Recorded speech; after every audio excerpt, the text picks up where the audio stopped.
প্রিয় দর্শক, আপনারা যে যেখানে আছেন সকলকে প্রীতি ও শুভেচ্ছা জানিয়ে নিউ ইয়র্ক থেকে রতন তালুকদার লাইভ শুরু করছি।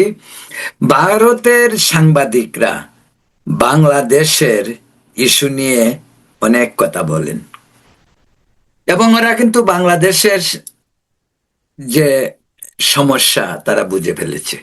বাংলাদেশের মানুষের পালস তারা খুব ভালো বুঝতে পারে যে বাংলাদেশ কি চায়, বাংলাদেশের মানুষ কি চায়। ভারতের সাংবাদিকরা যে পরিমাণ মন গড়া মিথ্যাচার এবং আজগবি সব খবর পরিবেশন করছে, বাংলাদেশের তারা কিন্তু নেই, বাংলাদেশের খবরও তারা রাখে না। মানুষের মুখ থেকে শুনে বাংলাদেশ সম্পর্কে তারা অনেক কথা বলেন। কেন বলেন? কারণ তারা খুব ভালো করেই জানেন যে এগুলি বাংলাদেশে সস্তায় বিক্রি করা যায় এবং এগুলি বাংলাদেশে মানুষ খায়। যে কারণে দেখবেন ভারতের সাংবাদিকরা, আমি কারো নাম বলছি না, ভারতের সাংবাদিকরা সবসময় বাংলাদেশ ইস্যু নিয়ে খুব তৎপর। ওইখানে তাদের ভিউ বিজনেসও ভালো হচ্ছে। আর বাংলাদেশের মানুষের যে চামচামি তুষামুত এগুলি তারা খুব পছন্দ করে। যে কারণে তারা নিজের দেশের সমস্যার চেয়ে বাংলাদেশ নিয়ে তারা বেশি বিচলিত। এই কারণেই বাংলাদেশ প্রসঙ্গ তারা যা বলে সেগুলি বাংলাদেশে একেবারে সস্তার পণ্যের মতো বিক্রি হয়ে যায়। দেখুন, বাংলাদেশের মানুষ ভারত বিরোধী, সাংবাদিকদেরও অনেকেই ভারত বিরোধী, কিন্তু ভারতীয় সাংবাদিকদের সান্নিধ্যে যাওয়ার জন্য, ভারতীয় সাংবাদিকদের সার্টিফিকেট পাওয়ার জন্য তারা কিন্তু অস্থির। তারা ভারতের ডাল খাবে, ভারতের চাল খাবে, ভারতের গম, ডিম, পেঁয়াজ, রসুন, আদা, কাঁচামরিচ, ভারতের বিদ্যুৎ এনে ঢাকায় বসে শীততাপ নিয়ন্ত্রিত কক্ষে থেকে তারা ভারতের বিরোধিতা করবে, আবার ভারতের দাদাদের পেলে একেবারে ষষ্ঠাঙ্গে প্রণাম করবে। এটাই বাংলাদেশের চরিত্র হয়ে দাঁড়িয়েছে এবং এই বিষয়টি ভারতের তথাকথিত এই ধান্দাবাজ সাংবাদিকরা সেটা বুঝে ফেলেছে। আপনি দেখবেন শেখ হাসিনা বাংলাদেশ ছেড়ে চলে যাওয়ার পর তিনি ভারতে রয়েছেন। তাকে এবং আওয়ামী লীগকে নিয়ে ভারতীয় সাংবাদিকরা কিন্তু খুবই তৎপর, যে যার মতো পারে সংবাদ পরিবেশন করছে এবং সবই গুজব এবং মিথ্যাচার। শেখ হাসিনার আশেপাশে ওরা যায়নি। আওয়ামী লীগের দু চারজন নেতা যারা কলকাতায় বসে অলস জীবন যাপন করছে, ওবায়দুল কাদের সহ কিছু এমপি, সাবেক কিছু মন্ত্রী, তারা এই দাদাদের আশীর্বাদ পাওয়ার জন্য, দাদারা কিছু বললে তারা মনে হয় যে ওই তো কালকেই শেখ হাসিনা ঢুকে পড়বে বাংলাদেশে। আর এই সুযোগটাই ভারতীয় সাংবাদিকরা নিচ্ছে। কলকাতা থেকে একজন সাংবাদিকের সঙ্গে আমার কথা হলো গত সপ্তাহেই। তিনি একেবারে মজা করে কফি হাউসে আড্ডা মারছেন বাংলাদেশের আওয়ামী লীগের পতিত ধান্দাবাজ দেউলিয়া নেতাদের সাথে এবং মন গড়া কাহিনী লিখছে। দিল্লিতে একজন সাংবাদিকের সঙ্গে আমার কথা হলো, ভারতে খুব নাম করা সাংবাদিক, আমি নামটা বলছি না। আমি তাকে জিজ্ঞাসা করেছিলাম যে বাংলাদেশ নিয়ে আপনাদের এত মাথা ব্যথা কেন, কি কারণে? আপনি তো শেখ হাসিনার সঙ্গে কি দেখা হয়েছে? আমাকে বলল যে না, হয়নি। খবর পান কিভাবে? পাই, মানে বিখ্যাত সাংবাদিক না, খবর তো পাবেই, ভাবটা এরকম আর কি। এগুলি সবই ধান্দাবাজি, কারণ এর ডিমান্ড রয়েছে। ডিমান্ডটা এরকম, দাদা কিছু বললে পরেই একেবারে আমি অজ্ঞান হয়ে যাই। দাদা বলছে শেখ হাসিনা এখন ঘুমোতে গেছে, দাদা বলছে শেখ হাসিনা এখন বাথরুমে গেছেন, দাদা বলছে শেখ হাসিনা এখন বসে বসে টিভি দেখতেছেন, দাদা বলছে শেখ হাসিনা এখন খবরের কাগজ পড়তেছেন, শেখ হাসিনা এখন টেলিফোনে কথা বলতেছেন, এই হলো খবর। আসলে ওরা কেউ শেখ হাসিনার আশেপাশে নেই। শেখ হাসিনার আশেপাশে যাওয়ার মতো ক্ষমতা ভারতীয় এখন যে সমস্ত সাংবাদিকরা আছে তাদের কেউ নেই। ওরা সব মন গড়া কথাবার্তা বলছে এবং এগুলো খুব খাচ্ছে।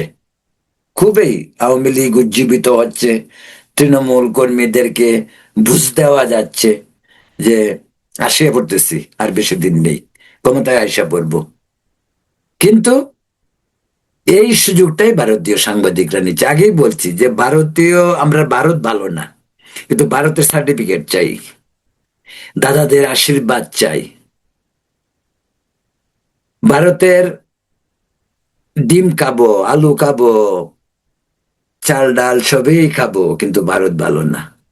সেভেন সিস্টার ভেঙে ফেলতে হবে। ঢাকায় বসে চিন্তা, সেভেন সিস্টার ভেঙে ফেলতে হবে। আর ওইদিকে দাদাদেরকে কাবু করা কিন্তু খুব ইজি। আপনারা জানেন কিনা আমি জানি না, বাংলাদেশে যখনই এটা হোক চলচ্চিত্র জগৎ, শিল্পী সাহিত্যের জগৎ হোক, সাংবাদিকদের জগৎ, ঢাকায় যখন যায় তাদেরকে একেবারে গুরু হিসাবে তাদেরকে সমাদর করা হয়, তাদেরকে ভালো হোটেলে রাখা হয়, মদ থেকে শুরু করে যত ধরনের এন্টারটেইনমেন্ট সব দেওয়া হয়। ইলিশ মাছ, বেগুন ভাজি, মুগ ডাল দাদাদের খুব প্রিয়। বাংলাদেশে আসলে দাদাদেরকে তা দিয়েই আপ্যায়ন করা হয়। এটাই বাংলাদেশের মানুষের, বাংলাদেশের বুদ্ধিজীবী সাংবাদিক তাদের দ্বিচারিতা। আর এই সুযোগটাই ভারতের সাংবাদিকরা নিচ্ছে। বাংলাদেশে বসে তারা স্বপ্নে দেখে ওই পার থেকে, দিল্লি থেকে কি বানিয়ে আসবে, শেখ হাসিনা কি করছে, আওয়ামী লীগ কবে আসবে, শেখ হাসিনা কবে বুরকা পরে বাংলাদেশে ঢুকে পড়বে। সোশ্যাল মিডিয়াতে এগুলি দেখেন আপনারা, এগুলি কিন্তু ওদের তৈরি করা। ভারত ভালো না, ভারত বাংলাদেশের সব ধ্বংস করে দিচ্ছে, কিন্তু ভারতের সার্টিফিকেটটা কিন্তু আমরা আবার চাই। শিল্পী কবি কবিতা যেন লেখলে ভারতের কাগজে ছাপাতে হবে, না ছাপাইলে যেন এই কবিতা বিশুদ্ধ হয় না। বাংলাদেশের কোন কাগজে কোন কবিতা ছাপা হলো তারা এগুলি অত কেয়ার করে না। ভারতের কাগজে যখন বাংলাদেশের কবির কবিতা ছাপানো হবে, সে বিখ্যাত নোবেল পেয়ে যাবে। ভারতের কাগজে যখন প্রবন্ধ, নিবন্ধ, কলাম লেখা হবে, তখন সে মানে অজ্ঞান হয়ে যায়। কিন্তু ভারত ভালো না।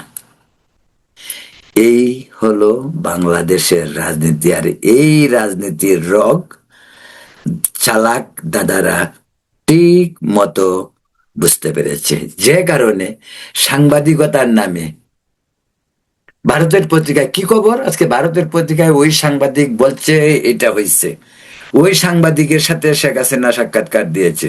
আর বাংলাদেশের কিছু ইউটিউবার আছে যারা ওই ওই সাংবাদিকদেরকে ওদেরকে আনে, এবং আমি জানি এটা পয়সা পর্যন্ত দেয় ভারতীয় সাংবাদিকদের পয়সা দিয়ে। কারণ 2000-5000 টাকা দিয়ে, ইলিশ মাছ দিয়ে, মুগ ডাল আর বেগুন ভাজি দিয়ে ভারতের সাংবাদিকদের কেনা যায়। কারণ ভারতের সাংবাদিকরা তো ভারতের ধান্দা করে পয়সা পায় না। পয়সা পেলেও তার চেয়ে ভালো ব্যবসা বাংলাদেশ প্রসঙ্গ নিয়ে, এবং তারা এই কাজটাই করতেছে। বিশ্বাস করুন, আমি দিল্লিতে অন্তত 4-5 জন ভারতের প্রথিতযশা কথিত সাংবাদিকের সঙ্গে আমার কথা হয়েছে। আমার ভারতের অনেক সাংবাদিকের সঙ্গে আমার যোগাযোগ রয়েছে। অনেকেই হাসতে হাসতেও আমাকে এই কথাগুলি বলেছে। খুব স্পষ্ট করে বলেনি, অর্ধেক বললে আর বাকি অর্ধেক বুঝে নিতে হয়। সেভাবেই বুঝতে পেরেছি বাংলাদেশ প্রসঙ্গ নিয়ে ভারতীয় সাংবাদিকরা যে সমস্ত ধান্দাবাজি শুরু করেছে, সেই ধান্দাবাজি বাংলাদেশের সাংবাদিকরা বুঝতে আরো অনেকদিন সময় লাগবে। সময় লাগবে না, তাদের বুঝতে পারে তারা, কারণ ভারতের কথা বললেই ভারতের সাংবাদিক বলছে শেখ হাসিনা এসে পড়তেছে, বাংলাদেশে জিনিসটা ভালো খায়। এটাই হলো অন্যতম কারণ। বিজনেসটা ভালো হয়, ইউটিউবে ভালো ভিউয়ার হয়, এটাই একমাত্র কারণ। কলকাতায় বসে আওয়ামী লীগের পতিত সরকারের যতগুলি ধান্দাবাজ ব্যবসায়ী, মন্ত্রী, সংসদ সদস্য রয়েছে, ওদের ধান্দাটাই হলো কলকাতার কফি শপে বসে বা রেস্টুরেন্টে বসে দাদাদের সঙ্গে আড্ডা মারা। তাতেই তারা ধন্য। ভিতরে ভিতরে ভারত ভালো না, এটাই হলো মূল মন্ত্র। আপনারা দেখবেন কদিন পর পরেই বাংলাদেশে ভারতের পত্র পত্রিকার রেফারেন্স দিয়ে প্রসঙ্গ টেনে এগুলি করা হচ্ছে। আর এই ভারতের ধান্দাবাজ সাংবাদিকগুলি বিভিন্ন ইস্যুতে কদিন পর পরেই কিছু খবর বের করে, এবং এগুলি টোটালি মন গড়া এবং বানোয়াট। এরা নিজেরা এই সমস্ত খবর বানায়। ওরা কেউ শেখ হাসিনার আশেপাশে যায়নি, ওরা কেউ শেখ হাসিনার সঙ্গে কথা বলেনি, ওরা ওদের এই পর্যন্ত যাওয়ার মতো পরিবেশ নেই।